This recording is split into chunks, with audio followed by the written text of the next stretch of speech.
Praise the Lord. ஆண்டவருடைய நாமத்திற்கு மகிமை உண்டாவதாக. Praise the Lord. Glory be to the name of the Lord.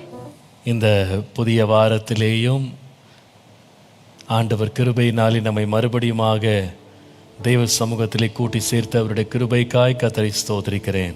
Once again I thank God for giving us grace to gather together in His presence in this new week. ஆண்டவர் எவ்வளவு நல்லவர். How good is our God. அவருடைய கிருபை எவ்வளவு பெரியது. How great is His mercy. இம்மட்டும் உதவி செய்து நம்மை தாங்கின அவருடைய கரத்திற்காய் நான் தேவாதி தேவனை மனப்பூர்வமாய் நன்றி செலுத்துகிறேன். I wholeheartedly thank God for the help that He has rendered so far and led us so far. இந்த காலையிலேயும் கர்த்தர் நம்மோடு பேசுவாராக. May the Lord speak even today with அவருடைய us. முகத்தை நாம் நோக்கி பார்ப்போம். Let us look unto His face. ஹல்லேலூயா. நன்றி ஆண்டவரே, நன்றி ஆண்டவரே, நன்றி ஆண்டவரே.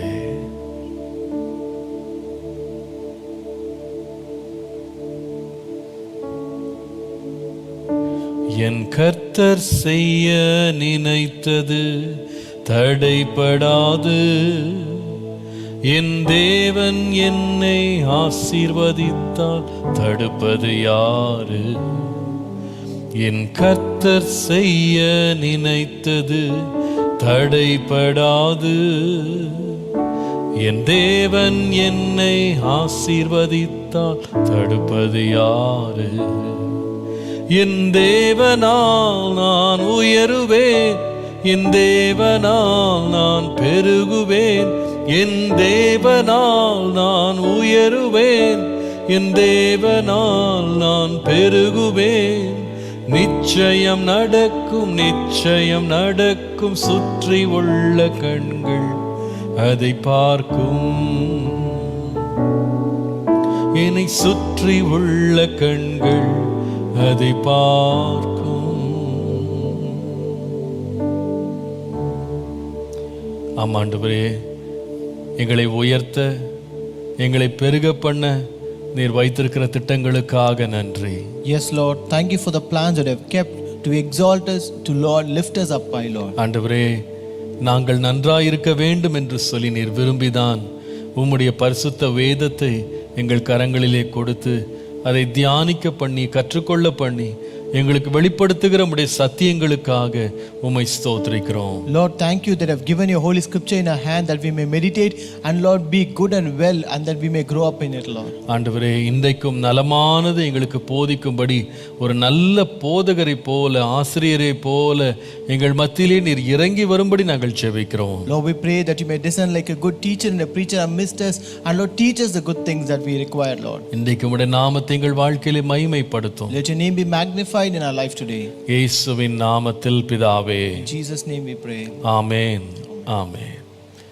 கர்த்தர் நல்லவர், அவருடைய கிருபை என்றும் உள்ளது. God is good and His mercy endures forever. ஆண்டவருடைய அளவற்ற கிருபையினாலே நாம் வேத வாசிக்கும் இந்த சவாலில் நாம் 5வது வாரத்திற்குள் பிரவேசிக்கிற கர்த்தர் கொடுத்த கிருபைக்காய் கர்த்தரை ஸ்தோத்திரிக்கிறேன். By the grace of God, I really thank God for giving us grace to enter the 5th week of this Bible reading challenge. அதே வேளையிலே 180 நாட்களில் வேதத்தை வாசித்து முடிக்கும் அந்த முயற்சி நடக்கிற அதே வேளையில் 180 தியானங்களை நீதிமொழிகளிலிருந்து நாம் தியானிக்க கர்த்தர் கொடுத்த கிருபைக்காய் கர்த்தரை ஸ்தோத்திரிக்கிறேன். I also thank God for giving us to meditate 180 devotions from the book of Proverbs besides taking this challenge. இந்த தியானத்திலேயும் 25வது நாள் 5வது வாரத்திற்குள்ளே கர்த்தர் நம்மை இன்றைக்கு பிரவேசிக்க பண்ணியிருக்கிறார். God has enabled us to enter into 25th devotion in the 5th week of this challenge. அவருக்கே எல்லா துதியும் கனமும் மகிமையும் உண்டாவதாக. All glory, honor and praise be to Him alone. இவைகள் உங்களுக்கு ஆசீர்வாதமாய் இருக்கிறது என்று அறிந்து கர்த்தருக்குள்ளே நான் மகிழுகிறேன். I hope that these are blessing to you and I really rejoice in the Lord. ஒரு சிலர் நீங்கள் காலை 6 மணிக்கு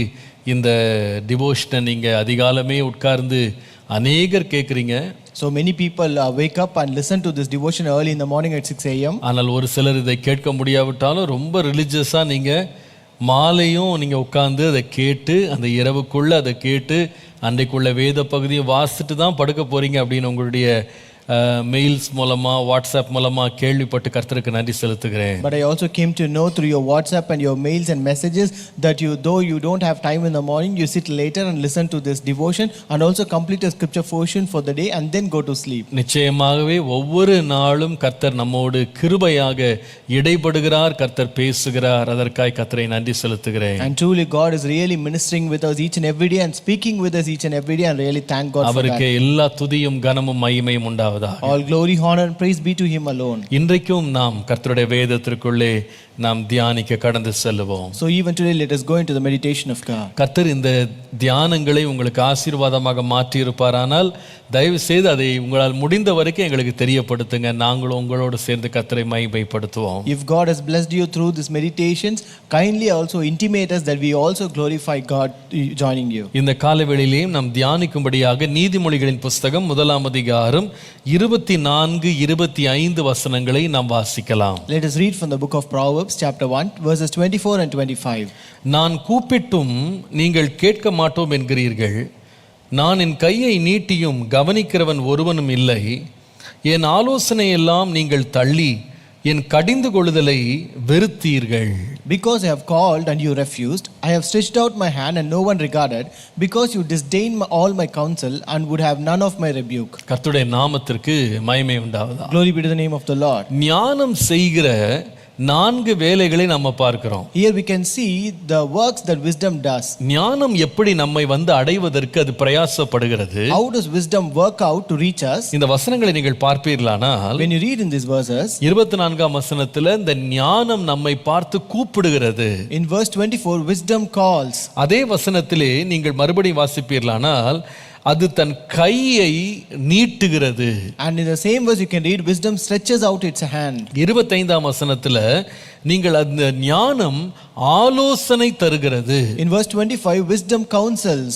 4வதாக ஞானம் கடிந்து கொள்ளுகிறது. And fourth wisdom rebukes. கூப்பிடுகிறது, Wisdom calls, கையை நீட்டுகிறது, it stretches out its hand, ஆலோசனை கூறுகிறது, it counsels, 4வதாக கடிந்து கொள்ளுகிறது. fourth it rebukes. ஆண்டவருடைய அளவற்ற கிருபையினாலே இந்த கூப்பிடுதலை குறித்தும் நாம கடிந்து கொள்ளுதலை குறித்தும் நாம கடந்த வாரத்துல உள்ள தியானங்களை நம்ம இதை நல்ல விரிவாக கவனித்திருக்கிறோம். By the grace of God we have meditated about this calling and rebuking of wisdom elaborately in the last few devotions. இந்த வசனத்திலே என்னை இன்றைக்கு கவர்ந்த ஒரு வார்த்தை, நான் என் கையை நீட்டியும் கவனிக்கிறவன் ஒருவனும் இல்லை. The word today that attracted me very much here was, I have stretched out my hand and no one regarded.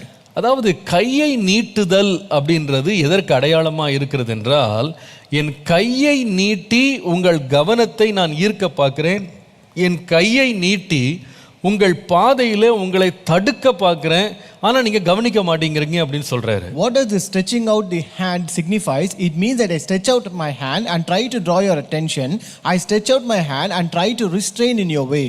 நான் நினைக்கிறேன் இந்த கையை நீட்டுவது என்பது இன்றைக்கு கூட நீங்க நம்ம நாட்டில் பார்த்தீங்கன்னா போலீசார் வாகனங்கள் வேகமாக போகும்போது அவைகளை நிறுத்த வேண்டுமானா தடுக்க வேண்டுமானா கையை நீட்டுறதை நீங்க பார்க்கலாம். Even today in our places we can see when the vehicles go at a very fast speed, the police cops will stretch their hand to stop the vehicle. நீங்கள் யாராவது ஒருத்தர் இந்த லிஃப்ட் கேட்க விரும்புறவங்க, வண்டியில நானும் ஏறிக்கொள்றேன்னு விரும்புறவங்க லிஃப்ட் கேட்க வர்றவங்கள பார்த்தீங்கன்னா அவங்க கூட நிறைய வேளை ரோட்டு ஓரத்தில் நின்று கையை நீட்டுவாங்க. And also people who want to get a lift from your vehicle, they will also stretch their hands to get a lift from you. இந்த கையை நீட்டினாலே அர்த்தம் என்னன்னா கொஞ்சம் நிறுத்துங்கன்னு அர்த்தம். So when someone stretches their hands, it means that please stop and please stop. நம்முடைய தேவன் சத்தமிட்டு அழைக்கிறவர் மாத்திரம் அல்ல. Our God not only calls by calling out aloud. நம்முடைய தேவன் தம்முடைய கரத்தை நீட்டி நம்முடைய வழிகளிலே நமக்கு தடை உண்டு பண்ணி நம்முடைய கவனத்தை ஈர்க்கிறார். But our God also stretches out its hand and bring a restraint in our life, and he will make us stop there. நீங்கள் ரோட்ல பாத்தீங்கன்னா, உதாரணமா நீங்க வாகனங்களை ஓட்டும் போது கவனிப்பீங்க, அங்க சில சின்னங்கள் ரோட்ல பொருத்தி இருப்பாங்க. When you drive your vehicle, you can find some sign boards on your roads. Road signs பார்க்கலாம். அதுல ஒரு சைன் என்னன்னு கேட்டீங்கன்னா go slow அப்படினு போட்டுருப்பாங்க. So one among the sign is go slow. மெதுவாக செல்லவும். Go slow.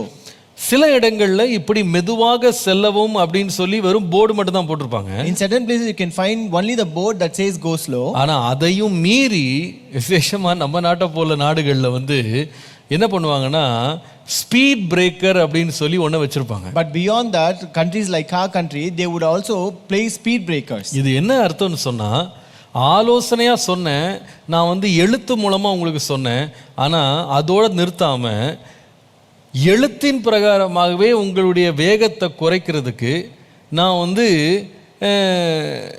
ஒரு வேகத்தை தடுக்கிற ஒரு பகுதியை நான் வந்து ரோட்லேயே அமைச்சிருக்கிறேன். So it means that I have given you counsel by writing signboards, but still I have set up the speed breaker as a physical intervention to stop you on the road. ஒருவேளை நீங்க உங்க காதுகளால் கேட்காம நீங்க கண்களால் பார்க்காம போயிட்டாலும் நீங்க உணர்ந்து கொள்ளத்தக்கதாக உங்களை என்ன பண்றேன்னா உங்க வாகனத்தினுடைய வேகத்தை குறைக்கிறதுக்கு இதை நான் செய்றேன். Even though you may not hear through your ears or you would have not noticed the signboard, I have set it on the road that you may be understand and realize to stop your vehicle there. சில ரோட்ஸ்லாம் விசேஷமா ஹைவேஸ்லாம் பாத்தீங்கன்னா speed breaker இருக்காது. Especially in highways you cannot find speed breakers. ஆனா ரோட்ல வந்து சில buttons வச்சிருப்பாங்க. But you can find some buttons on the roads. எஸ்பெஷலா சில வேளையில ஒரு முக்கியமான வளைவு வருதுன்னு வச்சுக்கிடுங்களேன், வேகமா போற ரோட்ல ஒரு வளைவு வருது வச்சுக்கிடுங்களேன். Especially when you find an important bend in a road, அந்த வளைவுல வந்து என்ன பண்ணுவாங்க, அநேக பட்டன்ஸ் இப்படி வச்சிருப்பாங்க. you can find many buttons there. ஒருவேளை ஒரு ஓட்டுகிறவர் வந்து கொஞ்சம் கண் அசந்துட்டா கூட, maybe if the one who drives the vehicle sleeps a bit, அந்த பட்டன்ஸ் மேல வண்டி போன உடனே வண்டியில படபடபடபடன்னு சவுண்ட் கேட்கும். once you drive your vehicle on the buttons, you can feel that vibration.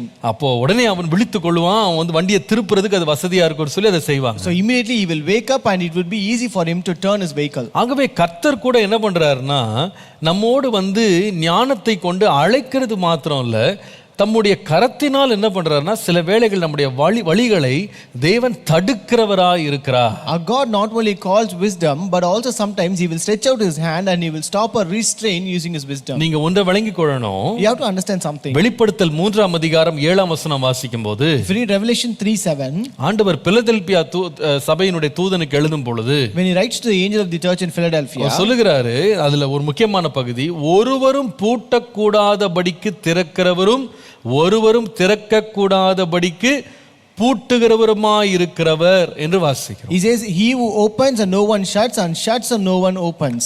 ஒருவரும் திறக்கக்கூடாதபடி பூட்டுகிறவர், பூட்டக்கூடாதபடி திறக்கிறவர். He who opens and no one shuts and shuts and no one opens. நம்முடைய தேவன் தடைகளை விலக்க, கதவுகளை திறக்க வல்லவர் மாத்திரமல்ல, Our God is not only able to remove obstacles or open doors, அவர் திறந்த கதவுகளை அடைக்கவும் தடைகளை உண்டு பண்ணவும் அவர் வல்லவராய் இருக்கிறார். but he is also able to close the open door and also create obstacles. தேவனால் செய்ய முடியாத காரியம் ஒன்றுமே இல்லை. There is nothing impossible by our God. ஆகவே நாம் ஒன்றை விளங்கிக் கொள்ளணும், இந்த காலையில ஞானம் என்ன செய்யும்னா வெறும் கூப்பிடுகிறது மாத்திரமல்ல, தன்னுடைய கையை நீட்டி தடுக்கவும் செய்கிறது. So therefore we have to understand something. This wisdom not only calls us, but will stretch out its hand and restrains us. நீங்கள் மத்தேயு 2ஆம் அதிகாரம் முதல் 2 வசனங்களை வாசிக்கும்போது, if you read Matthew chapter 2 and first 2 verses, கிழக்கிலிருந்து வந்த சாஸ்திரிகளை இயேசு இருந்த இடம் மட்டும், அவர் தங்கியிருந்த இடம் மட்டும், அவர் பிறந்திருந்த இடம் மட்டும்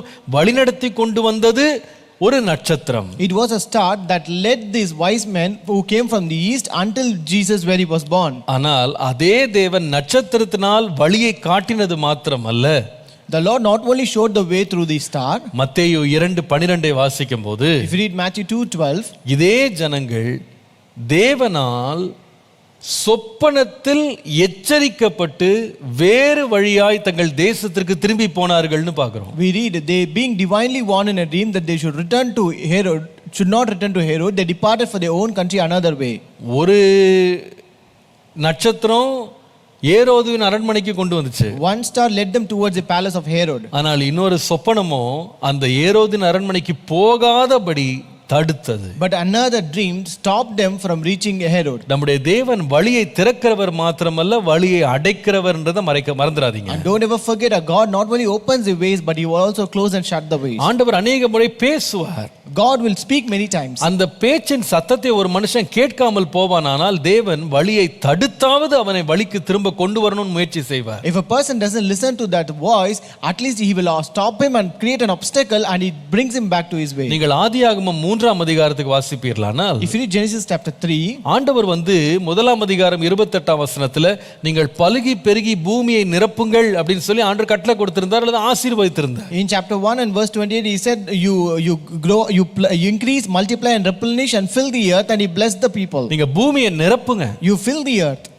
இதுதான் ஆண்டவர் கொடுத்த ஆசீர்வாதம். This was a blessing that the Lord gave him. ஆனால் அதை அந்த ஜனங்கள் செய்யலன்னு சொல்லி பிந்தின அதிகாரங்கள்ல வாசிக்கிறோம். But in a later chapter we read that they did not do that. நீங்கள் ஆதியாகமம் 11ஆம் அதிகாரத்துக்கு வருவீர்களானால், If you come to Genesis chapter 11, அங்கே 6ஆம் அதிகாரம் முதல் 8ஆம் வசனம் வரைக்கும் ஜனங்கள் ஒரே இடத்துல குடியிருந்து ஒன்றா இருந்து ஒரு பெரிய கோபுரத்தை கட்ட முயற்சி செய்தாங்கன்னு பார்க்கிறோம். In verses 6 to 8 you can read that the people planned to stay in one place and they decided to construct a tower.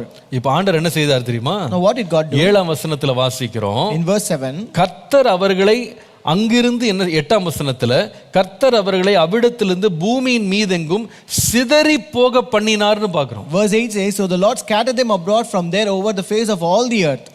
பாருங்க, அப்போ ஆண்டவர் முதல்ல வாயினால் சொல்லுகிறார், அவர் சத்தத்தினால் நமக்கு சொல்லுகிறார், நீங்க பூமியை நிரப்புங்க, எல்லா இடமும் பரம்புங்கன்னு சொல்றாரு. First the Lord says through His words, through His voice, you have to increase and multiply and be scattered all over the earth. ஆனா இவங்க நாங்க எங்கேயும் சிதற மாட்டோம், ஒரே இடத்துல இருப்போம்னு சொல்லும்போது ஆண்டவர் அவருடைய பாஷைகள் எல்லாம் குழம்ப பண்ணி ஆண்டவர் பூமி எங்க சிதறி போட்டார். But when they said they will not scatter around, then God confused their language and made them to scatter around. நீங்கள் அதே வேளையில ஆண்டவர் மனுஷனையும் உண்டாக்கிட்டு ஆண்டவர் சொல்றார், இந்த தோட்டத்தில் உள்ள கனிகள் எல்லாம் நீங்க புசிக்கலாம், ஆனா நன்மை தீமை அறியத்தக்க மரத்தின் கனியை மாத்திரம் நீங்க புசிக்க கூடாதுன்னு சொல்லி ஆண்டவர் வாயினால் கட்டளை கொடுத்தாரு. At the same time God created man and woman and said unto them, you shall eat of fruit of any of these trees in this garden, but you shall not eat of the tree of life and the tree of knowledge of good and evil. இல்ல you should not eat of the tree of the knowledge of good and evil. ஜீவ விருட்சத்தின் கனியை புசிக்கிறதுக்கு தடை கிடையாது. There is no hindrance to eat the fruit of life. ஆனா இந்த நன்மை தீமை அறியத்தக்க கனியை மரத்தின் கனியை புசிக்க கூடாதுன்னு சொல்லும்போது அவங்க அதை தான் போய் புசிக்கிறாங்க. But when he said that you should not eat of the tree of the knowledge of good and evil, but they ate it. ஆண்டவர் என்ன செய்தார் தெரியுமா? அதுக்கப்புறமா what did God do? ஆதியாகமம் 3ஆம் அதிகாரம் 22-24 வாசித்தீங்கன்னா, Genesis 3 verses 22 to 24, ஆண்டவர் சொல்லுகிறார், இதோ மனுஷன் நன்மை தீமை அறியத்தக்கவனாய் நம்மில் ஒருவனை போல ஆகிவிட்டான். Behold, the man has become like one of us to know good and evil. ஆகவே இப்பொழுது அவன் கையை நீட்டி ஜீவ விருட்சத்தின் கனியையும் பறித்து புசித்து என்றென்றைக்கும் உயிரோடு இராதபடி நம்ம அதை செய்யணும்னு சொல்றாரு. So he said, now lest he put out his hand and take also of the tree of life and eat and live forever. அதனால என்ன செய்தார் தெரியுமா? Therefore what did he do? அவனை தோட்டத்தை விட்டு அனுப்பி விட்டது மாத்திரமல்ல, he not only sent him away from the garden. 24ஆம் வசனத்தை நீங்கள் வாசிப்பீர்களானால், in verse 24 it says, ஜீவ விருட்சத்திற்கு போகும் வழியை காவல் செய்ய ஏதேன் தோட்டத்திற்கு கிழக்கே கேருபீன்களையும் வீசிக்கொண்டிருக்கிற சுடரொளி பட்டயத்தையும் தேவன் வைத்தார்னு பார்க்கிறோம். We read that he placed cherubim at the east of the garden of Eden and a flaming sword which turned every way to guard the way to the tree of life. முதல்ல வாயினால தான் பேசினாரு. First he spoke through his mouth. ஆனா அது அவங்க செய்யலன்னு உடனே ஆண்டவர் என்ன செய்யறாருன்னா கேருபீன்களை வைக்கிறாரு, சுடரொளி பட்டயத்தை வைத்து வழியை தடுக்கிறாரு. But when they did not listen to it, he placed a cherubim and also flaming sword and hindered the path. நம்முடைய தேவன் பேசுகிறவர். Our God is a God who speaks. Our கூப்பிடுகிறவர். A God who calls. ஆனா அந்த ஞானத்தின் சத்தத்துக்கு ஒரு மனுஷன் செவி கொடுக்காத போது, but when a person doesn't give heed to that voice of wisdom, ஆண்டவர் அதை தடுக்கிறார். the Lord stops or restrains. கரத்தை நீட்டி தடுக்கிறார். God stretches it hand and stops it. அதனால தான் நீங்கள் அப்போஸ்தலர் நடபடிகள் 7ஆம் அதிகாரம் 26 முதல் 27 வசனங்களை நீங்கள் வாசிக்கும் போது, when you read Acts chapter 7 verses 26 and 27, மனுஷ ஜாதியான சகல ஜனங்களையும் அவர் ஒரே இரத்தத்தினால் தோன்ற பண்ணி பூமியின் மீதெங்கும் குடியிருக்க செய்து முன் தீர்மானிக்கப்பட்ட காலங்களையும் அவர்கள் குடியிருப்பின் எல்லைகளையும் குறித்திருக்கிறார். Acts chapter 17 26 27, and he has made from one blood every nation of men to dwell on all the face of the earth, and has determined the pre-appointed times and the boundaries of the dwellings. கர்த்தராகிய தம்மை அவர்கள் தடவி ஆகிலும் கண்டுபிடிக்கத்தக்கதாக தம்மை தேடும்படி அப்படி செய்தார் என்று பார்க்கிறோம். So that they should seek, 27ஆம் வசனம். so that they should seek the Lord in the hope that they might grope for him and find him, though he is not far from each one of us. எப்படி கண்டுபிடிக்கணுமா? How should they find him? தடவியாகிலும் கண்டுபிடிச்சிடும். At least they should grope and find him. நம்முடைய தேவன் பேசுகிறவர் மாத்திரமல்ல, Our God not only speaks, நம்முடைய காதுகளால் கேட்டு நம்ம உணரவடையணும்னு நம்ம விரும்புறாரு. he always desires that we should hear through our ears and be convicted by it. ஆனா சில வேளையில நம்ம காதுகள் வேலை செய்யல, கண்ணு வேலை செய்யலனா தடவியாகிலும் கண்டுபிடிக்கிறதுக்கு என்ன பண்றாருன்னா சில வேளையில கையை நீட்டுறாரு. But at times when our eyes and ears don't function, he wants at least to grope and find and realize it. அதான் இந்த ரோட் சைன்ல கோ ஸ்லோன்னு சொல்றது மாத்திரம் இல்ல, அதே வேளை ஸ்பீட் பிரேக்கரையும் போட்டு ஸ்பீடை குறைக்கிறாங்க. Like how we don't have only the go slow sign alone on the road, but we have a speed breaker to stop us. நம்முடைய தேவன் எவ்வளவு நல்லவர். How good is our God? நாம் அவருடைய வழிகளிலே நடக்கணும்னு அவர் வாஞ்சை உள்ளவராய் இருக்கிறார். He has a desire that we should walk in his ways. அவர் ஆலோசனை கொடுக்கிறவராய் மாத்திரமல்ல, He is not only the God who gives us counsel. நம்ம உணர்வில்லாமல் புரிந்து கொள்ளாமல் நாம் பேதையை போல போகும்போது ஆண்டவர் கையை நீட்டி தடுக்கிறார். But we don't understand and go like fools and follies, God always stretches down and stabs நம்முடைய us. பிள்ளைகளுக்கு அப்படிதான் நம்ம செய்றோம். That is what we do to our children. நாம நிறைய வேளையில வாயினால் ஆலோசனை கொடுக்கிறோம். Many times we give them counsel through our words. ஆனா அந்த பிள்ளைகளுக்கு அது புரியலன்னும் போது But when they don't understand it, நாம் கைகளால் தடுத்து அவர்களை வழிபடுத்துறோம். we stop them or restrain using our hand and stop them. நாம சிறு குழந்தைகளை பாத்தீங்கன்னா வாயினால் சொல்லுவோம், அங்க போகாத அங்க போகாதன்னு சொல்லுவோம். When you look at the kids, they will say don't go there. ஆனா சில வேளையில அந்த பிள்ளைகள் கவனிக்க மாட்டாங்க. But sometimes they don't listen to it. அப்ப நம்ம என்ன பண்ணோம்னா கையை பிடிச்சு இழுப்போம். We will just drag their hands. போக கூடாதுன்னு சொல்லி இழுப்போம். We said you should not go and we'll drag நம்முடைய them back. தேவன் கூட அப்படிதான். That is our God. ஞானம் சத்தமிட்டு கூப்பிடுகிறது. Wisdom calls aloud. ஆனால் அந்த சத்தத்தை ஜனங்கள் கேட்காத போது, But when people don't listen to it, அந்த ஞானம் என்ன செய்யுதுன்னா தன்னுடைய கரத்தை நீட்டி பேசுகிறது. this wisdom stretches out its hand and speaks to us. வழியிலே தடுக்கிறது. It restrains on our way. இந்த காலையில நம்முடைய தேவன் நம்மை வழிகளை தடுத்தாகிலும் நாம சரியான பாதையில வரணும் விரும்புறாருன்றதை நீங்க அறிந்து கொள்ளணும். And today you have to understand our God will restrain and stop us and will make us reach his purpose. நம்முடைய தேவன் தடைகளை விலக்குகிறவர் மாத்திரமல்ல, Our God not only removes obstacles. நம்முடைய தேவன் தடுக்கிற தேவனாவும் இருக்கிறார்ன்றதை மறந்துடாதீங்க. Don't forget our God also restrains. ஏன் கர்த்தர் அநேக வேளையில இப்படி ஞானமாகிய அவருடைய வல்லமையினாலே ஏன் தடுக்கிறார்? Why does God restrains us using his wisdom and his power? 3 காரணங்கள் வேதத்தில் இருக்கிறது. There are 3 reasons from the Bible. இது நம்முடைய வாழ்க்கையில் ஆராய்ந்து பார்க்க வேண்டிய ஒரு காரியம். This is something which we have to retrospect ourselves. 3 காரணங்களுக்காக கர்த்தர் தடுக்கிறார். 3 reasons why he restrains. முதலாவது, First, ஆதியாகமம் 19ஆம் அதிகாரம் 15 16 வசனங்களை பாருங்கள். Genesis 19, 15 and 16. கிழக்கு வெளுக்கும் போது அந்த தூதர் லோத்தை நோக்கி, பட்டணத்திற்கு வரும் தண்டனையில் நீ அழியாதபடிக்கு எழுந்து உன் மனைவியையும் இங்கே இருக்கிற உன் 2 குமாரத்திகளையும் அழைத்து கொண்டு போ என்று சொல்லி அவனை துரிதப்படுத்தினார்கள். When the morning dawned, the angels urged Lot to hurry, saying, Arise, take your wife and your 2 daughters who are here, lest you be consumed in the punishment of the city. 16ஆம் வசனத்துல, அவன் தாமதித்து கொண்டிருக்கும் போது கர்த்தர் அவன் மேல் வைத்த இரக்கத்தினாலே அந்த புருஷர் அவன் கையையும் அவன் மனைவியின் கையையும் அவன் 2 குமாரத்திகளின் கையையும் பிடித்து அவனை பட்டணத்திற்கு வெளியே கொண்டு போய் விட்டார்கள். And while he lingered, the men took hold of his hand, his wife's hand, and the hands of his 2 daughters, the Lord being merciful to him, and they brought him out and set him outside the city. இந்த சம்பவம் நம்ம எல்லாருக்கும் தெரியும். We know this incident very well. ஆண்டவர் என்ன செய்தார்னா, இந்த Sodom Gomorrah பட்டணத்தில் உள்ள அழிவு லோத்தின் மேல் வராதபடிக்கு முதலாவது என்ன சொன்னார்னா, இந்த பட்டணத்தை விட்டு புறப்பட்டு வெளியே போங்கன்னு சொல்லி அப்படின்ற வார்த்தை இருக்கு. Here we see that they first said to Lot to leave this city, that the punishment of the Lord may not come upon them. முதல்ல வார்த்தைகளால் பேசுறாரு. First he spoke through his words. இந்த பேசுற வார்த்தையை இந்த லோத் கவனிக்கல பாருங்க. But Lot never gave heed to that words. அதனுடைய முக்கியத்துவத்தை உணரல. He did not know the importance of those words. அதனுடைய அவசரத்தை உணரல. He did not know the hasteness of these words. அந்த சீரியஸ்னஸ் அவனுக்கு புரியல பாருங்க. He did not understand the seriousness. அதனுடைய விளைவு என்னன்னு சொன்னா, சொல்லிக்கிட்டே இருந்த ஆண்டவர் இப்ப என்ன பண்றாருன்னா, லோத்தினுடைய 2 குமாரத்திகள் அவனுடைய மனைவியின் கை அவனுடைய கை என்ன பண்றாருன்னா பிடிச்சு இழுத்துட்டு வெளியே போறாரு. As a result, the Lord took hold of his hand, his wife's hand, and the hands of his 2 daughters and dragged them out. அதுல அந்த தமிழ்ல போட்டிருக்கு, அவன் 16ஆம் வசனத்துல அவன் தாமதித்து கொண்டிருந்த போதுன்னு போட்டிருக்கு.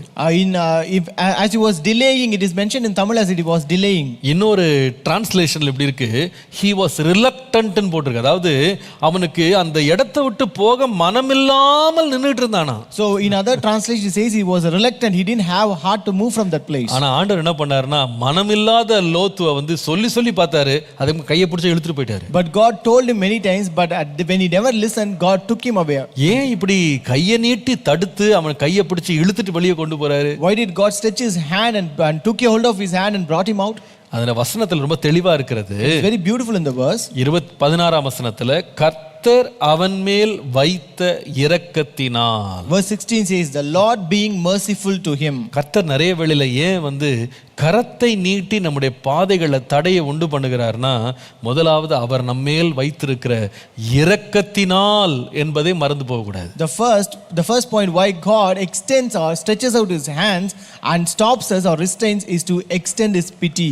அவர் தம்முடைய இரக்கத்தை நமக்கு காண்பிக்கும்படி. He shows his pity. கர்த்தருடைய நாமத்திற்கு மகிமை உண்டாவதாக. Glory be to the name of the Lord. அவர் வாயினால் சொல்லி இரக்கம் காட்டுகிறவர் மாத்திரமல்ல, he not only shows his mercy through his words, அவர் தம்முடைய கரத்தை நீட்டி தடுத்து தம்முடைய இரக்கத்தை நம்முடைய வாழ்க்கையில் இன்னும் நீட்டித்து தருகிறார். but he will stretch out his hand and restrain us and he extends his pity in our life. வேதத்தில் இதை போல எத்தனையோ சம்பவங்களை நீங்க வாசிக்கலாம். There are similar incidents you can find in the Bible. நீங்கள் அப்போஸ்தலர் நடபடிகள் 7ஆம் அதிகாரம் 58ஆம் வசனத்தை வாசிக்கும் போது, if you read Acts chapter 7 and verse 58, இயேசு கிறிஸ்துவினுடைய சுவிசேஷத்தை ஸ்தேவான் என்கிற தேவ ஊழியன் மூலமாக ஒரு வாலிபனாகிய பவுல் அல்லது சவுல் கேட்கும்படி கர்த்தர் முதலாவது அவனுக்கு ஒரு வாய்ப்பை கொடுத்தார். Here the Lord gave an opportunity for Saul to listen to the salvation and the faith of Jesus Christ through a man of God named Stephen. உங்களுக்கு தெரியும் இந்த சம்பவம். You know this incident. ஸ்தேவானுடைய பிரசங்கத்தை கேட்டு பல்லை கடித்து கல்லை எடுத்து அவனை எரிந்து கொன்ற ஒரு சம்பவத்தை இங்க படிக்கிறோம் இந்த அதிகாரத்துல. This incident says where when Stephen preached they just stoned him to death and stoned him to death there. அங்க அந்த சம்பவத்தினுடைய முடிவுல நீங்க பாத்தீங்கன்னா அந்த ஸ்தேவானுடைய வஸ்திரங்களை கொண்டு போய் சவுல் என்கிற வாலிபனுடைய பாதத்தருகே வைத்தார்கள் என்று வாசிக்கிறோம். And in this incident you can read at the end of that they cast him out of the city and stoned him and they laid down their clothes at the feet of a young man named Saul. அப்போ இந்த சவுல் ஆகிய பவுலுடைய வாழ்க்கையில ஆண்டவர் தம்முடைய சுவிசேஷத்தை ஒரு நாள் காதினால் கேட்க பண்ணினார். So one day the Lord made Saul to hear his gospel through his ears. ஸ்தேவான் ஆரம்பத்துல இருந்து பழைய ஏற்பாட்டுல இருந்து ஆரம்பிச்சு கொண்டு வர்றாரு. இயேசுவின் சுவிசேஷத்தை முழுவதும் வெளிப்படையா பேசுறாரு. Stephen started from the Old Testament and brought about the gospel of Jesus Christ and he told the entire thing about Jesus Christ. ஆனால் இத கேட்டவனுடைய இருதயத்துல உணர்வு இல்ல. But the person who heard it did not have any conviction in his heart.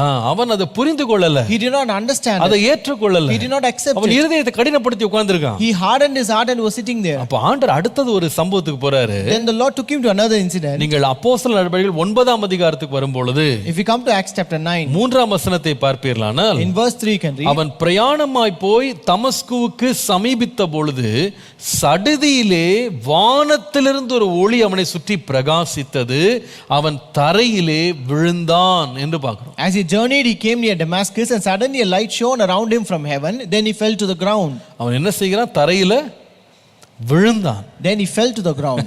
முதல்ல ஆண்டவர் காதால கேட்க பண்ணார் சுவிசேஷத்தை. First the Lord let him hear the gospel through his ears. இப்ப குதிரையில உட்கார்ந்து இருக்கிறவனை மேல இருந்து கீழே தள்ளி தரையில விழ பண்ணினார். But the Lord now pushed the man who was riding on a horse and made him to fall to the ground. இப்போ இவனா வாய் திறந்து கேக்குறான், ஆண்டவரே நீர் யார் என்று கேட்டான். And now he opened his mouth and asked, who are you, Lord? நீ துன்பப்படுத்துகிற இயேசு நானே. I am Jesus whom you are persecuting. இந்த சம்பவத்தினுடைய முடிவை நீங்கள் பார்க்கும் பொழுது, if you read the end of this incident, 8ஆம் வசனத்துல தரையில விழுந்தது மாத்திரம் இல்ல, in verse 8 he not only fell to the ground, Saul தரையிலிருந்து எழுந்து தன் கண்களை திறந்தபோது ஒருவனையும் காணவில்லைன்னு போட்டிருக்கு. Then Saul arose from the ground and when his eyes were opened he saw no one. அவனை கையிலாக கொடுத்து தமஸ்குவுக்கு கூட்டி கொண்டு போனார்கள். But they led him by the hand and brought him to Damascus. 9ஆம் வசனத்துல 3 நாள் அவன் பார்வை இல்லாமல் கிடந்ததை நீங்க பார்க்கலாம். Verse 9 says he was 3 days without sight.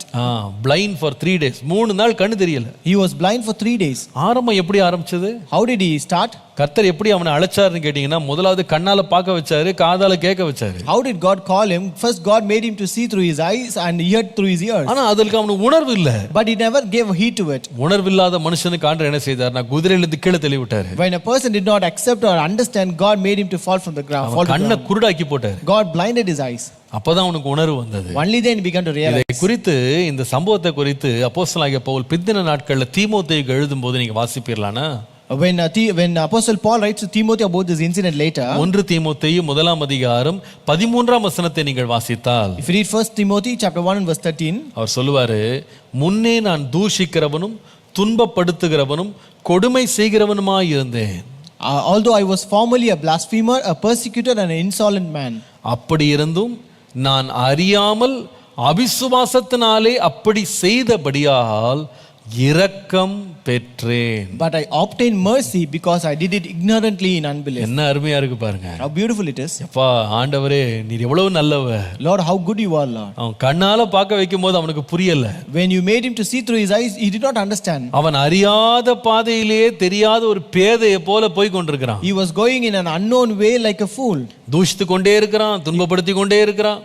He was blaspheming, he was persecuting, கொடுமை செய்து கொண்டே இருக்கிறான். he was doing all injury. ஆண்டவர் பார்க்கிறார், இவனை கண்ணால பார்க்க வச்சேன், காதால சுவிசேஷம் கேட்க வச்சேன், இவன் திருந்துற மாதிரி இல்ல. The Lord was looking at him. I made him to see through his eyes, I made him to hear through his ears, but he is not changing now. குதிரையிலிருந்து கீழே விழ பண்ணினார். Now Lord made him to fall from the சடுதி ஒளியினால் அவனை சந்தித்து ஆண்டவர் அவன் கண்களை குருடாக்கினார். and the Lord met him through a sudden light and blinded his eyes. Pavul சொல்றாரு, Paul says, இவ்வளவு மோசமான என்ன கர்த்தர் என்ன பண்ணாருன்னா, என் மேல வைத்த இரக்கத்தினால் நான் இந்த ரட்சிப்பை பெற்றுக்கொண்டேன். The Lord gave me the salvation because of the mercy that he had on me.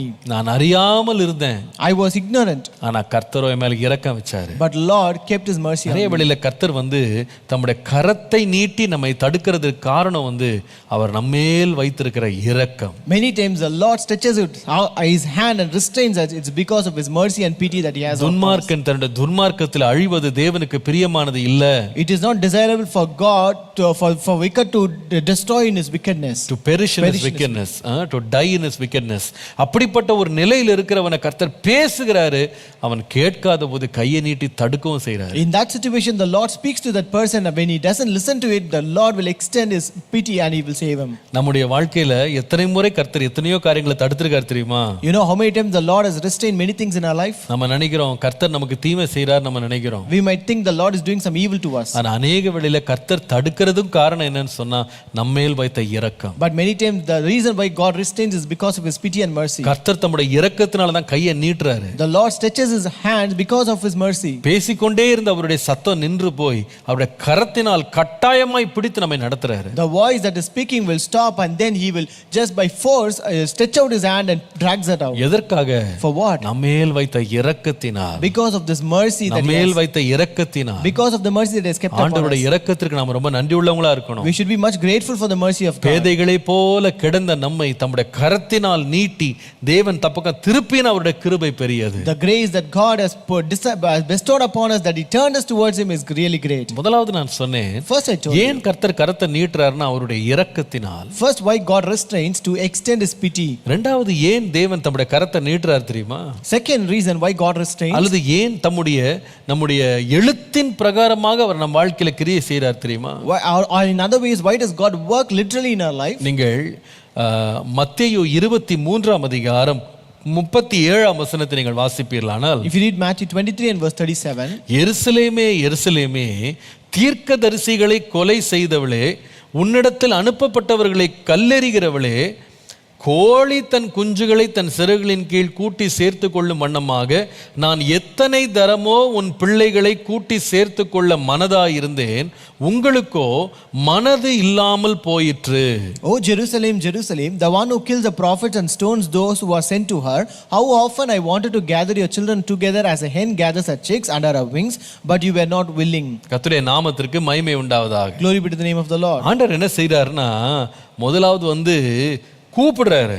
First, God calls. கர்த்தர் பேசுறாரு. First, God speaks. ஆனா இந்த எருசலேம் கேட்க மாட்டேங்குது. But Jerusalem refused to hear. ஆண்டவர் சொல்றாரு, கோழி தன் குஞ்சுகளை தன்னுடைய சிறகுகளின் கீழ் சேர்த்து கொள்ளும் வண்ணமாக நான் சேர்த்து கொள்ள மனதாயிருந்தேன். But here God says, I wanted to gather your children together as a hen gathers her chicks under her wings. இது ரொம்ப அழகா இருக்கு. எழுத்தின் பிரகாரமாகவே தேவன் தம்முடைய ஜனங்களை தம்மிடத்தில் இழுத்து கொள்ள எடுத்த பிரயாசத்தை பற்றி இங்க வாசிக்கிறோம். Here you can see about the effort that the Lord took literally to draw near his children to இந்த எருசலேம் வந்து கர்த்தருடைய சத்தத்தை கேட்காத ஒரு பட்டணம் கிடையாது. This Jerusalem is not a city who have not heard the voice of God. இயேசுவே இங்க சொல்லுகிறத பாருங்க. Here Jesus says, அநேக மக்கள் அங்க அனுப்பப்பட்டாங்க. Many people were sent to you. அநேக தீர்க்கதரிசிகள் அனுப்பப்பட்டாங்க. Many prophets were sent to you. ஆனா அந்த அனுப்பப்பட்டவர்களையும் தீர்க்கதரிசிகளை இந்த பட்டணம் கொலை செய்து அவர்களை வந்து அழித்து போட்டது அல்லது கல்லெறிந்து விட்டது. But this city killed the prophets and stoned those who were sent to her. ஆண்டவர் பார்க்கிறாரு. Now God looks at them. நான் இத்தனை மனிதர்களை அனுப்புறேன்.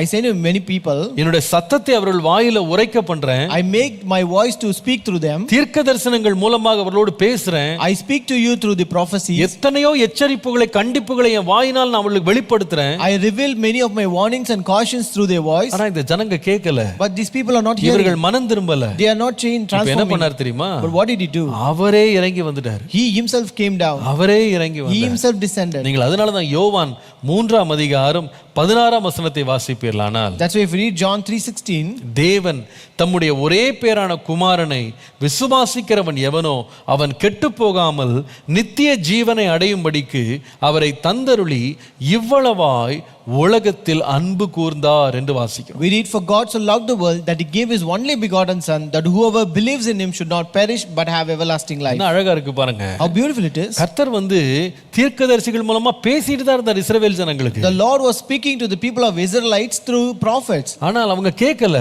But they never listened to இப்ப him. கர்த்தர் தாம் வைத்த அன்பின் நிமித்தமாக தம்முடைய குமாரனையே நம்மத்திலே ஆண்டவர் வந்து தந்தருளி வர பண்ணினார். But now Lord, because of his passion and love upon this people, he sent his own son among the people. எவ்வளவு ஆச்சரியமா இருக்குது. How amazing it is. கர்த்தர் நிறைய வேளையில நாம எழுத்தின் பிரகாரமா நம்ம வாழ்க்கையில இடைபடுறாரு. Sometimes God literally intercedes in our life. எதற்கு தெரியுமா? You know for what? அதனுடைய நோக்கம் என்னன்னா, அதனுடைய காரணம் என்னவென்றால், What is the reason for that? நான் சொல்லுவேன், அவர் நம்மேல் வைத்த மிகுந்த அன்பினால் அவர் என்ன பண்றாருன்னா நம்மத்திலே இடைபடுகிறார். He restrains or he comes to us to express his passion. நான் சொல்லுவேன், நம்முடைய வாழ்க்கையில அநேக காரியங்களை தேவன் வந்து தடுக்கிறது கூட எதற்காக அப்படின்னு கேட்டா அவருடைய அன்பினால் அப்படின்றத மறந்துடாதீங்க. I tell you many times the Lord restrains in our life just to express his passion. நம்முடைய கரத்தை நீட்டுறது வந்து தம்முடைய அன்பினால. He stretches his hand because of his love. நம்மேல அவ்வளவு மனமுள்ளவராய் அவர் இருக்கிறார். Since he loves us so much. நாம் அழிந்து போகாதபடிக்கு, நாம் வழுவி விடாதபடிக்கு, நாம் ஒருவேளை செவி கொடாம போயிருவோமோ அப்படின்னு ஆண்டவர் அநேக வேளை கரத்தை நீட்டி நாம் உணர பண்றாரு. The Lord stretches his hands and makes us to understand, because sometimes we may not listen to him, sometimes we may move away from him or be perished. நம்முடைய இரட்சகராகிய இயேசு கிறிஸ்து அதற்காக தான் நம் நடுவிலே வந்தார். That's why our Lord and Savior Jesus Christ came amidst us. அதற்காக தான் மாம்சத்திலே வெளிப்பட்டார். That's why he was revealed in his flesh. அவர் நம்மத்திலே வந்ததை குறித்து பிலிப்பியர்ல அப்போஸ்தலனாகிய பவுல் எழுதும்போது நீங்க வாசிப்பீர்களானால், When Apostle Paul writes to Philippians about his revelation, பிலிப்பியருக்கு எழுதின நிருபம் epistle to Philippians, நீங்கள் 2ஆம் அதிகாரத்துக்கு வருவீர்களானால், come to chapter 2, வேதம் சொல்லுகிறது, நீங்கள் 5ஆம் 6ஆம் வசனத்தை பார்ப்பீர்களானால், verse 6 says, நம்முடைய இயேசுவானவர் யார்?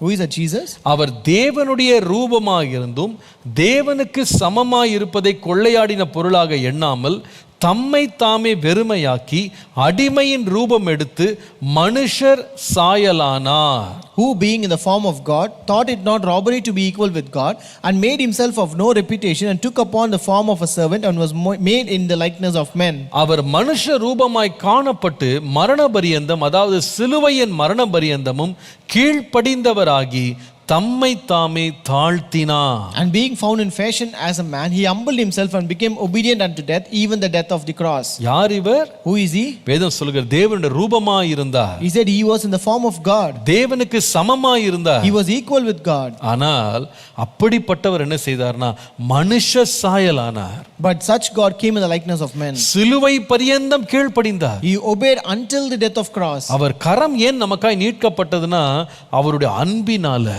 Why his hand was stretched towards us? It's because of his love. அவர் பேசிக்கொண்டே இருக்கிறவராய் மாத்திரமல்ல, He was not only a God who was always speaking நம்முடைய alone. தீர்க்கதரிசிகளை அனுப்பி கொண்டே இருக்கிறவராய் மாத்திரமல்ல, He was not only as a God who was sending his prophets alone, அவரே மாம்சத்தில் நம் நடுவிலே வெளிப்பட்டார். but he himself revealed in flesh amidst us. நான் சொல்லுவேன், அவர் அன்பு எவ்வளவு பெரியது தெரியுமா? Now how big is his love? அநேக வேளையில நம்முடைய வாழ்க்கையிலே தேவன் வந்து நம்முடைய வாழ்க்கையில லிட்டரலாவே ஆண்டவர் வந்து எழுத்தின் பிரகாரமாக ஆண்டவர் வந்து தலையிடுறதுக்கு காரணம் வந்து அவர் நம்மேல் வைத்த அன்பு. Many times the Lord literally intervenes in our life. The reason is that because of his love. சீஷர்கள் அதை கண்கூடாய் பார்த்தாங்க. The disciples could see them. அன்றைக்கு ராத்திரி அவரை பிடிக்க வந்த பொழுது, That night when they came to arrest him, இயேசு தானாக மாம்சத்துல வந்து சொல்றாரு, மாம்சத்துல மாம்ச ரூபம் உள்ளவராக தம்முடைய எதிரிகளை பார்த்து சொல்றாரு, என்னதானே பிடிக்க வந்தீங்க, உங்களை போக விடுங்கன்னாரு. So unto the people who came to arrest him, Jesus said in his flesh, you came to arrest me, right? Just leave them aside. தம்முடைய மாம்சத்தை நமக்காய் பிட்க கொடுத்தார். He gave his flesh to be broken for தம்முடைய us. ரத்தத்தை சிந்த கொடுத்தார். He gave his blood to be shed for us. தம்முடைய வேதனையை மனிதர்கள் காணும்படி சிலுவையிலே ஆண்டவர் வந்து மரித்தார். Jesus died on the cross that people may see his suffering. இந்த வார்த்தை மாமிசமானது, This word became flesh நம்மத்திலே வாசம் பண்ணினது. and it dwelt among us. எதற்காக? For what? நம்மேல் வைத்த அன்பினால். Because of the love that he has upon நம்முடைய us. வாழ்க்கையில் அநேக வேளையில கர்த்தர் தம்முடைய கரத்தை நீட்டுறாரு. Many times the Lord stretches out his hand. எதற்காக? For what? அவருடைய இரக்கத்தினால் மாத்திரமல்ல, Not only because of his pity, இரண்டாவது அவருடைய அன்பினால். also to express his passion. தடவியாகில் அவரை கண்டுபிடிக்க முடியாதா அப்படின்னு பார்க்கிறார். That he is finding that at least we will find him by groping. Hallelujah. Hallelujah. மூன்றாவது கடைசியாக, Third and the last, கர்த்தர் எதற்காக தம்முடைய கரத்தை நீட்டுறாரு? why does God stretch out his hand? பேசுகிறதோடு நில்லாம ஏன் கரத்தை நீட்டுறாரு? Why does he stretch his out hand besides speaking? யோனாவின் புஸ்தகம் 1 7 17 பாருங்க. Jonah 1:17. யோனா 1:17. Jonah 1:17. யோனாவை விழுங்கும்படி ஒரு பெரிய மீனை கர்த்தர் ஆயத்தப்படுத்தி இருந்தார்.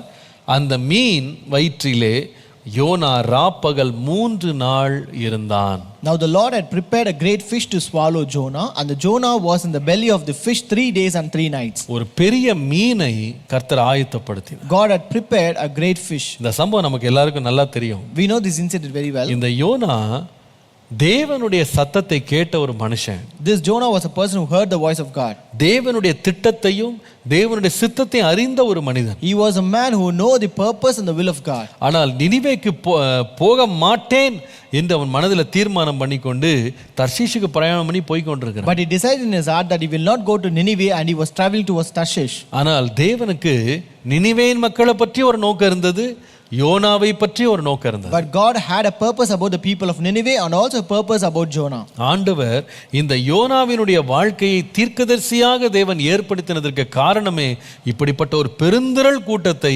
தேவன் ரட்சிக்க வேண்டும், அவர்களுக்கு சுவிசேஷம் அறிவிக்கப்படணும்ன்றது ஆண்டவர் விரும்பினார். The reason why God made this man a prophet is because he wants the people to be saved and also take the gospel to those people. ஆனா யோனாவுக்கு விருப்பம் இல்ல. But Jonah was not desiring that. நான் ஏற்கனவே இதை பற்றி பின்னணி ஒரு முறை சொல்லியிருக்கிறேன். I've already told you a background about this. இந்த நினிவே மக்கள் வந்து இஸ்ரவேல் ஜனங்களை ஒரு காலத்துல கொடுமைப்படுத்தின மக்களின் சந்ததியார். These people of Nineveh are the descendants of those people who persecuted these Israelites once. இதை மனதில் வைத்துக்கொண்டு இந்த யோனா இந்த ஜனங்கள் அழியணும்னு அழிஞ்சிட்டு போட்டோம், இவங்களுக்கு ரட்சிப்பு வரக்கூடாதுன்ற ஒரு தீர்மானத்தில் அவன் இருக்கான். So having this in heart, Jonah wanted these people to be perished, and therefore he decided not to go there. கர்த்தர் வந்து இந்த ஜனங்கள் மேல் கோபமா இருக்கிறான்றது அவனுக்கு ஒரு நல்ல செய்தி மாதிரி இருந்தது. And when God was angry on that people, it was really good news for him. அப்பா கடைசி ஆண்டவருடைய கோபாக்கின இவங்க மேல வரப்போகுது. At last the wrath of God is going to come upon those people. இத மனசுல வச்சுக்கிட்டு அவன் போக மாட்டேன்னு சொல்லிட்டு அவன் தர்ஷீஷுக்கு பிரயாணம் பண்ணி போறான். Having this in his heart, he refused to go to Nineveh and was traveling towards Tarshish.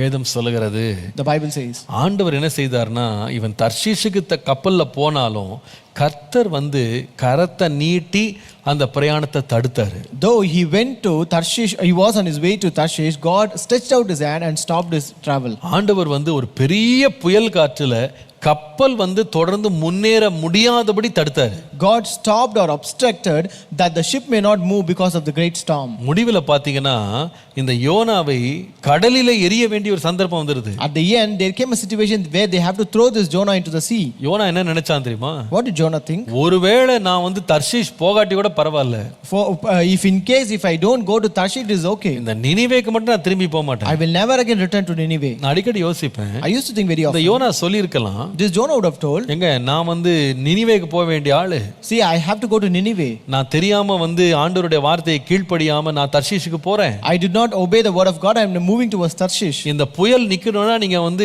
கப்பலை திருப்பிட்டு என்ன நினிவேல விட்டீங்கன்னா நீங்க தப்பிச்சிருவீங்கன்னு சொல்லியிருக்கலாம். He would have told, if you want the storm to calm down, you can turn this ship and take towards this Nineveh. ஆனா அவன் என்ன சொன்னான் தெரியுமா? But what did he say? கடல்ல தூக்கி போடுங்க. Just throw me away into the sea. அப்புறம் அர்த்தம் என்னன்னா அவனுடைய மனசுல என்ன இருந்துச்சுன்னா, So what was he having in his heart? நான் வேணா கடல்ல செத்து போவேனே தவிர நினிவேக்கு மட்டும் போக மாட்டேன். I will not go to Nineveh, but I will even rather die because of that.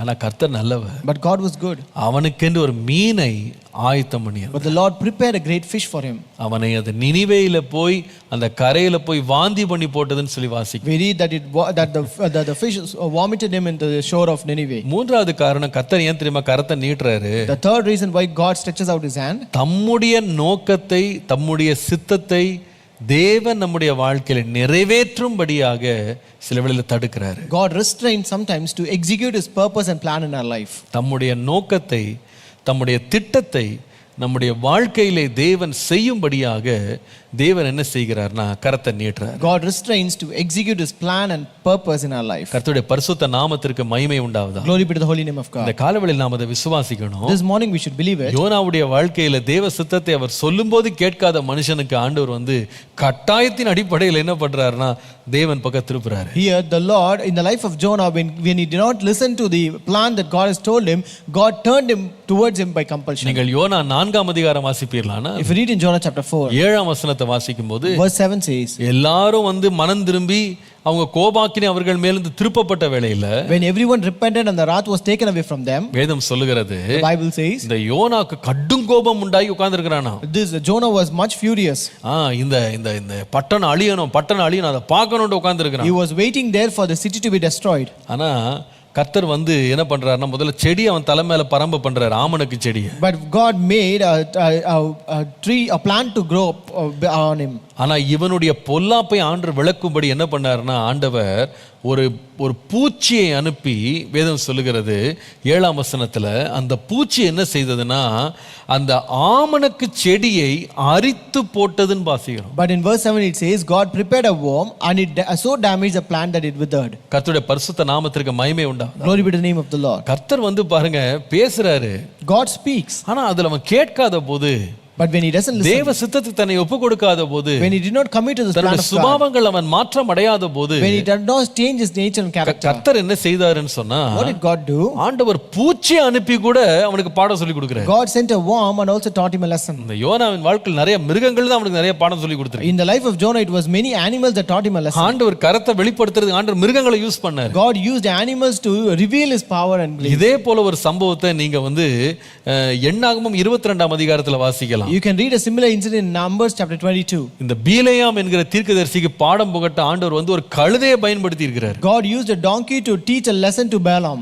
இதை குறித்து பேதுரு எழுதும்போது அவர் சொல்வாரு, When Peter writes about, he says, 2 பேதுரு 2ஆம் அதிகாரம் 15 16 வாசிப்பீர்களானா, 2 Peter 2 verses 15 and 16, செம்மையான வழியை விட்டு தப்பி நடந்து பேரின் குமாரனாகிய பீலேயாமின் வழியை பின்பற்றி போனவர்கள் அவன் அநீதத்தின் கூலியை விரும்பி தன்னுடைய அக்கிரமத்தின் நிமித்தம் கடிந்து கொள்ளப்பட்டான். பேசாத மிருகம் மனுஷர் பேச்சை பேசி தீர்க்கதரிசியினுடைய மதிகேட்டை தடுத்ததுன்னு பார்க்கிறோம். They have forsaken the right way and gone astray, following the way of Balaam the son of Beor, who loved the wages of unrighteousness, because he was rebuked for his iniquity, and dumb donkey speaking with a man's voice restrained the madness of the prophet. அதுல என்ன ரொம்ப கவர்ந்த வார்த்தை வந்து, இந்த கழுதை வந்து பேசி தீர்க்கதரிசியினுடைய மதிகேட்டை தடுத்தது. அந்த வார்த்தை என்ன ரொம்ப கவர்ந்தது. Here the word which attracted me was, a dumb donkey speaking with a man's voice restrained the madness of the prophet. தடுத்தது. It restrained. ஆண்டவர் வந்து பேசுறாரு. God speaks. மதியினத்தை நம்ம விட்டு விலக்கணும்னு முயற்சி செய்யறாரு. God tries to remove the madness from us. ஆனா பேசினா கேட்காதவன ஆண்டவர் தடுக்கிறாரு. But when people do not listen, he will restrain them. நீங்க என்னாகமம் 22ஆம் அதிகாரத்துக்கு வருவீர்களானா, If you come to Numbers 22, உங்களுக்கு தெரியும் இந்த மோவாபின் மக்கள் வந்து இஸ்ரவேல் ஜனங்களுடைய படையெடுப்பை பார்த்துட்டு அவங்க எல்லாம் கலங்கி போயிட்டாங்க. so here you can see these Moabites were afraid when they saw the armies of Israel. அப்போ அவர்களுடைய ராஜாவாகிய பாலாக் என்ன செய்கிறான்னா, இந்த பீலேயாமை எப்படியாவது அவர்களுக்கு விரோதமாய் சாபத்தை சொல்லி இந்த இஸ்ரவேல் ஜனங்களை அழிச்சிரணும்னு முயற்சி பண்றான். So therefore this king Balak of Moab wanted Balaam to speak cursing words against Israel and want to destroy them. நீங்கள் 12ஆம் வசனம் வருவீர்களானா, If you come to verse 12, ஆண்டவர் வந்து இந்த பாலாக் வந்து தன்னுடைய தேசத்தினுடைய பிரபுக்களை அவன் அனுப்புகிறான். first Balak sent the elders of his nation. அந்த மூப்பர்கள் வந்து அவங்க வந்து கூப்பிடுறாங்க பீலேயாம, வாப்பா வாப்பா எங்களோட வாப்பா, ராஜா கூப்பிடுறாரு. The elders came and asked him, come with us, the king is calling you. ஆனா கர்த்தர் வந்து இந்த பீலேயாமோடு பேசினாரு, நீ அவர்களோடு போக வேண்டாம் என்று பேசினார். But the Lord spoke with Balaam saying, you don't go with them. போக வேண்டாம். The Lord refused to give permission. உடனே வந்து சொல்லுகிறார் இவரு, ஆண்டவர் என்ன போக கூடாதுன்னு சொல்லிட்டா நான் வர மாட்டேன். So he said, the Lord said, they refused to give me permission, so I will not come. 15ஆம் வசனத்துல வாசிப்பீர்களானா, In verse 15 you can read, முன்னே அனுப்பினவர்களை விட கனவான்களை என்ன பண்றானா, அதிக பிரபுக்களை இந்த ராஜா அனுப்புகிறான். Now again the king sent princes more numerous and more honorable than they. ஆண்டவர் என்ன சொன்னாரு? Now what did God say? போகாத, Don't go. நீ போக வேண்டாம். You need not go. கர்த்தருடைய சத்தம் தெளிவா அவனுக்கு கேட்டுச்சு. The voice of God was very clear. இவன் என்ன சொல்லிருக்கணும் ரெண்டாவது முறை? What should have told? நான் வர மாட்டேங்க, கர்த்தர் என்கிட்ட ஏற்கனவே சொல்லிட்டாரு, நான் வர மாட்டேன்னு சொல்லிருக்கணும். You should have told, the Lord has already told me, I will not come. ஆனா இவன் என்ன சொன்னான் தெரியுமா? But you know what did he say? நீங்கள் 18ஆம் வசனத்தை வாசித்தீங்கன்னா, In verse 18 you can read, நீங்க எவ்வளவு பொன் வெள்ளியை கொடுத்தாலும் நான் வர மாட்டேன். I will not come with you even if you give a house full of silver and gold. 19ஆம் வசனத்துல, Verse 19, ஆனா நீங்க என்ன பண்ணுங்கன்னா, இந்த ராத்திரி நீங்க தங்குங்க, but please you also stay here tonight, நான் வந்து திரும்ப வேணா ஆண்டவர்கிட்ட கேட்டு பார்க்கறேன், என்ன சொல்றாரு பார்க்கலாம். that I may know what more the Lord will say to me. கர்த்தர் வந்து ஒரு முறை உரைத்தது தான், சொன்னது தான். So the Lord once said is always said. ஒரு முறை அவர் சொல்லி வேண்டான்னு சொல்லிட்டா வேண்டான்னு தான் அர்த்தம். If he said no the first time, it is always no. அவர் மனம் மாற மனுபுத்திரன் அல்லன்னு வாசிக்கிறோம். We read he is not a man to change his heart. அவர் பொய் சொல்ல மனுஷன் கிடையாது. He is not a man to lie. ஒரு முறை சொன்னார்னா சொன்னதுதான். If he said once, it is always said. வேண்டான்னா வேண்டாதான். When he say no, it is always no. போகாதனா போகாத. When he said don't go, it means don't ஆண்டவருடைய go. ஆலோசனை எல்லாம் மாறவே மாறாது. The counsel of the Lord will not change. ஆனா இந்த மனுஷன் இருதயத்துக்குள்ள என்ன வந்துருச்சுன்னா, ஒரு ஆசை வந்துருச்சு. But this man got a desire in his heart. பாருங்க, வாய் வந்து பொண்ணு வேணாம், வெள்ளி வேணாம், ஆஸ்தி வேணாம் வாய் சொன்னாலும் மனசுக்குள்ள ஆசை இருக்கு. Though his mouth said I don't want silver or gold or assets, but he had a desire in his heart. ஏன்னா அந்த ராஜா ப்ராமிஸ் பண்றாரு, உனக்கு பெரிய கனத்தை எல்லாம் நான் செய்வேன். So the king also promised, I will give you a great honor. இப்போ இந்த மனுஷன் ரெண்டு மனமா இப்ப சொல்றாரு, நான் வேணா ஜெபம் பண்ணி பார்க்கறேன், இன்னொரு முறை ஜெபம் பண்ணி பார்க்கறேன். So being double minded, this man said, I will pray once more. இதை ஒருவேளை அந்த இடத்துல தெளிவாக நீங்க வாசிக்காவிட்டாலும் பேதுரு ஆவியானவரால் ஏவப்பட்டு தெளிவா எழுதுறாரு. But here if you don't read it clear, you can read in Peter where he says being stirred up by the Spirit of God. அவன் அநீதத்தின் கூலியை விரும்பினான் அப்படின்னு சொல்லி போட்டிருக்கு. It is written he loved the wages of unrighteousness. முதல் முறை போகாதன்னு சொன்ன ஆண்டவர் ரெண்டாவது முறை என்ன சொன்னார் தெரியுமா? The Lord who said no first time, what did he say the second time? ரெண்டாவது முறை போன்றாரு. The second time he said you can go. போ. You go. ஆனா போன்னு சொல்லிட்டு அனுப்பிட்டு, so he said you go and he sent him. ஆண்டவர் 3 முறை ஒரு கழுதையை வச்சு அவன் வழியை தடுத்தார். But 3 times the Lord restrained his path using a donkey. நான் அதிகாரம் முழுசுமா அஸ்தினா கண்டுபிடிப்பீங்க. If you read the entire chapter you can understand அந்த கழுதை வந்து போமாட்டேன்னு நிக்குது. This donkey is stopping that he will not move. அவனை வந்து அவன் காலை வந்து செவுத்துல கொண்டு போய் மோதுது. So it was crushing his foot over against the wall. மூன்றாவது முறை வந்து அவன் பாலாக்கின் பிலேயாமின் கீழேயே படுத்துக்கிச்சான். And the third time it actually laid down under Balaam. அது சொல்லுது, நான் போக மாட்டேன். It says I will not move. போக மாட்டேன். I will not move. தடுக்குது. It was restraining him. போட்டு ஓதன்னு உதைக்கிறான் அதை போட்டு. So he was kicking and striking it. ஆண்டவர் எந்த அளவுக்கு போனார் தெரியுமா? You know God went to what extent? தடுத்து கொண்டிருந்த அந்த போக மாட்டேன்னு சொன்ன கழுதை இப்ப வாயை திறந்து பேசிச்சான். Now this donkey which restrained began to speak. ஆண்டவர் என்ன சொன்னாருன்னா, You know what did God say? அப்பா, உனக்கு முதல் முறை வாயை திறந்து நான் சொன்னேன், என் வசனத்தினால் சொன்னேன், நீ போகாதன்னு நான் சொன்னேன். First time I told you through my word, you do not go. ஆனா நீ போவேன்னு நிக்கிற.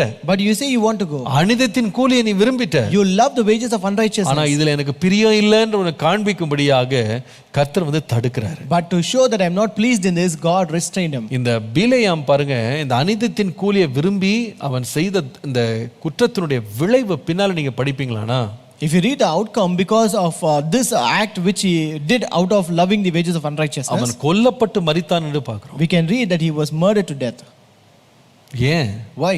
கர்த்தர் வந்து வாய் திறந்து பேசினாரு. The Lord opened his mouth and spoke with him. வேண்டாம் என்று சொன்னாரு. The Lord said no to him. ஆனா போவேன் நிக்கும்போது தடுக்கிறாரு. But when he said that he will go, the Lord restrained him. ஆனால் அவனுடைய வாழ்க்கையின் முடிவு அதனால ஆசீர்வாதமா இல்ல. But the end of his life was not a blessing. கர்த்தர் நம்முடைய வாழ்க்கையில பாருங்க, தம்முடைய தாசர்களை கொண்டு கர்த்தர் நம்மகிட்ட பேசுறாரு. Many times the Lord will speak through his people. நம்முடைய தாசர்களை கொண்டு பேசுறாரு. The Lord will speak through his servants. ஆனால் அவருடைய மிகுந்த அன்பினால், அவருடைய மிகுந்த இரக்கத்தினால், அவர் தம்முடைய சித்தத்தை நம்முடைய வாழ்க்கையில் நிறைவேற்ற வேண்டும் என்ற வாஞ்சையினால சில வேளையில் நம்முடைய பாதைகளை எழுத்தின் பிரகாரமாக அவர் தடுக்கிறார். But because of his extended pity, extend his and express his passion and to execute his purpose, he will restrain our paths. நம்ம வாழ்க்கையில் அநேக வேளை நாம் அதை உணர்ந்திருப்போம். We have understood many times, we have realized many times in our life. எத்தனையோ பாதைகள்ல தேவனுக்கு பிரியமில்லாத வழியை நம்ம பின்தொடர்ந்து போகும்போது கர்த்தர் தடுப்பாரு. When we pursue the path which God does not desire, we see God restraining in the சரீர பிரகாரமாக தடுப்பாரு.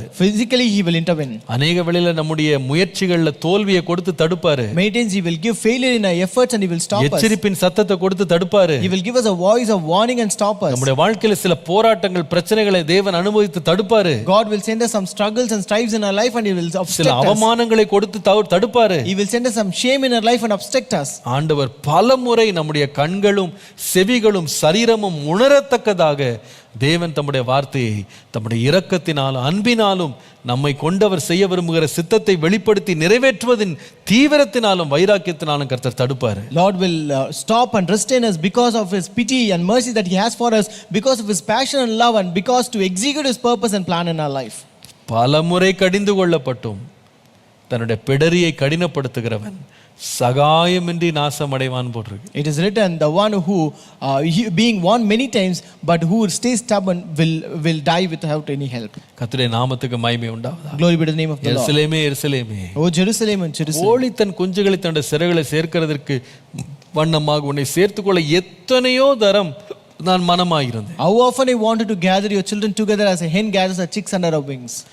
ஆனா உனக்கு மனம் இல்லாமல் போய்விடும். But you were not willing. இப்பொழுதோ உன் வீடு உனக்கு பாழாய் விடப்பட்டிருக்கு. But now your houses are desolate. நம்முடைய தேவன் நாம் வாழ்ந்திருக்க வேண்டும், நாம் உயர்ந்திருக்க வேண்டும், கனம் பெற்றிருக்க வேண்டும், மேன்மை அடைய வேண்டும் என்பதில் ரொம்ப ரொம்ப ஜாக்கிரதையா, ரொம்ப விருப்பமுள்ளவரா இருக்கிறார். Our God is much desiring and concerned about our exaltation, our promotion, our blessing and our greatness. ஆனால் கர்த்தர் வந்து நம்முடைய வாழ்க்கையில அவருடைய வார்த்தையை நமக்கு வெளிப்படுத்தி நாம கேட்கல அப்படின்னு சொல்லும்போது அவருடைய அன்பினால், இரக்கத்தினால், நம்ம மேல் வைத்த தேவ திட்டத்தினால் அநேக காரியங்களை தடுக்கிறாரு. But many times when he speaks and when we don't listen, he will restrain us because of his pity, his passion and his purpose in our life. ஆனால் அந்த தடுக்கிற கை வந்து சில வேளை நிறுத்தாது. But sometimes this restraining hand may not stop. கையை நீட்டுறாரு. He stretches out his hand. தடவியாகிலும் கண்டுபிடிப்பா. At least you grope and find it out. தடவியாகிலும் கண்டுபிடி. You grope and find it.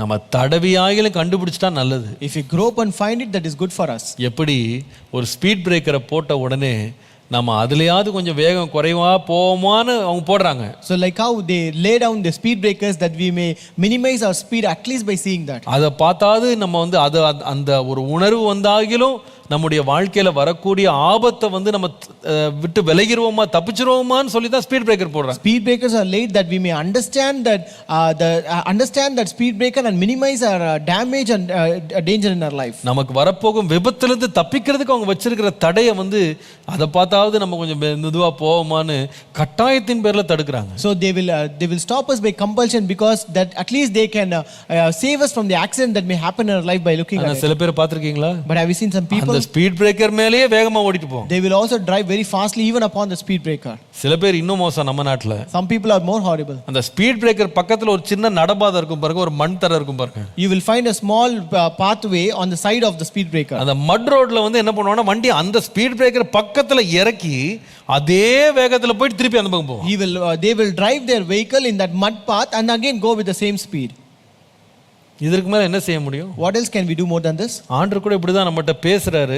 Even God also speak to us in the same way. கரத்தை நீட்டுறாரு. He will stretch out his hand. ஆனா நம்ம அதற்கு செவி கொடுக்கிறோமா? But are we listening to him? ஆண்டவரே, Lord, என் மேல வைத்த மிகுதியான இரக்கத்தினால கையை பிடிச்சு இழுக்கிறீங்க. Lord, you are dragging me because of the mercy that you have upon me. என் மேல வைத்த மிகுந்த அன்பினால என்னை வந்து நீங்க தடுக்கிறீங்க. Lord, you are restraining me because of the passion and love you have for me. ஆண்டவரே, என் மேல நீர் வைத்திருக்கிற உம்முடைய அனந்த திட்டமும் தீர்மானமும் நிறைவேறதுக்கு மிருகங்களை கூட பயன்படுத்துறீங்க. Lord, you also use animals to execute your purpose and plan in my life. ஆச்சரியமா இருக்கு. It is really a surprise. மிருகங்கள் கூட கர்த்தருடைய வார்த்தையை சொன்னபடியே செய்யுது. Even animals obey and do according to the word of God. ஆனா மனுஷன் தான் செய்யல. But only man doesn't do. ஆண்டவர் மீனை அனுப்பி போய் பிக்கப் பண்ண அது கரெக்டா வந்துருச்சு. When God asked the fish to go and pick him up, it picked him very well.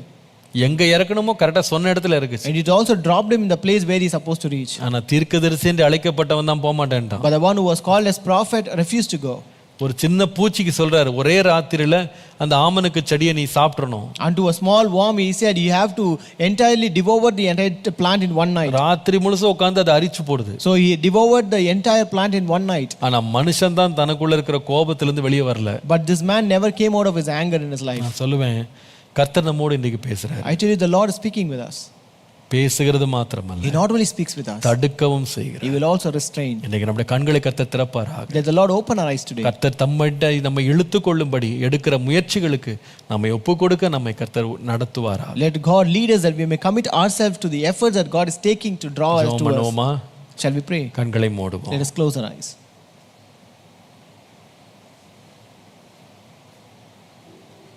என்னை உணர்வுள்ளவனாக்கும். Lord, make me a conviction. உம்முடைய சத்தத்தை கேட்க பண்ணும். Lord, make me hear your voice. உம் சித்தத்தை உணர பண்ணும். Lord, make me understand your plan, Lord. உம்முடைய வார்த்தையின்படியே நடக்க கிருபை தாரும். Lord, give me grace to walk according to your word, நீர் Lord. கொண்டு வருகிற தடைகளை கண்டு நான் உணர்வடைந்து இயேசுவே சத்தியத்தின் பாதையில் நடக்க கிருபை தாரும். Lord, give me grace that I may understand the obstructions that you bring in my life and Lord, walk in the path of truth. எனக்கு கொண்டு வருகிற உம்முடைய பாதைகளை நான் வாஞ்சித்து பின்பற்ற உதவி செய். Lord, give me grace to, Lord, love your path that you are leading me and follow it, Lord. நீட்டப்படுகிற உம்முடைய கரத்திற்காக நன்றி. Thank you for the hand that is stretched by you, Lord. உம்முடைய கரத்தினால் எங்களை தடுத்து காரியங்களை விளங்க பண்ணுகிறதற்காய் நன்றி. Lord, thank you that you restrain using your hand and Lord revealing the things to us. நீர் கொண்டு வருகிற தடைகளை கண்டு உணர்வடைந்து நேர்த்தியான பாதையிலே நடக்க கிருபை தார். Lord, give us grace that we may understand the restrictions, the obstacles that you bring to us and walk in your path, Lord. இயேசுவின் நாமத்தில் பிதாவே. In Jesus' name we pray. Amen. Amen.